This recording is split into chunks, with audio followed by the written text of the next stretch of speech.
सेवा परिवार तरफ रेड क्रॉस मिलित आनुकूल्य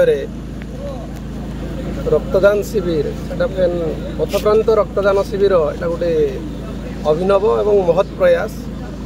निश्चित भाव में मुझे देखुली युवपीढ़ी बहुत उत्साही माने रक्तदाता से मैंने निज रक्तदान करिजन एवं यहाँ गोटे नुआ आंदोलन सृष्टि करवा जेनटा कि पथप्रांत रक्तदान शिविर माने आयोजन करवाटा। निश्चित भाव में रक्तर अभाव तो समस्ते यहाँ अनुभव करुचन विभिन्न समय रे आमर इटा ताके पूरण करवा बोली जेन प्रयास आगे निश्चित सफल हवा। रक्तर अभाव नहीं रहे जेन मैंने रक्त आयोजक एवं रक्तदाता समस्त को अभिनंदन एवं प्रयास जारी रहो। आम सेवा परिवार बोल गोटे अनुष्ठान आम आम अंचल के नहीं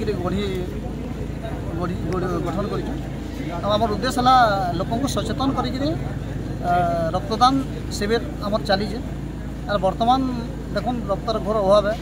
बर्तमान खरा 45 डिग्री 47 डिग्री अच्छे।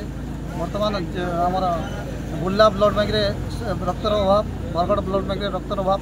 रोगी मान को डेली 100-150 ब्लड डेली लगुचे। तो बर्तमान रक्तदाता मान को आम सचेतन कर खरा समय समस्त को रक्त देवार लगे। आ बर्तमान आम रक्तदान शिविर आज बलिटिका छक चली बर्तमान सुधा 27टा यूनिट हो सारान रक्तदान चली। आम समाज के कहबार लगे चाहूँ जे बर्तमान रक्तर अभाव जेन चली स्वतःपूर्त भाव स्वेच्छाकृत भाव में लोके रक्तदान करूँ और अन्य जीवन बचार लगे आम समस्त को अनुरोध करूँ। तेरे एभली किसी गुरुत्वपूर्ण खबर देखा चाहती आम चैनल को लाइक सब्सक्राइब और शेयर करें।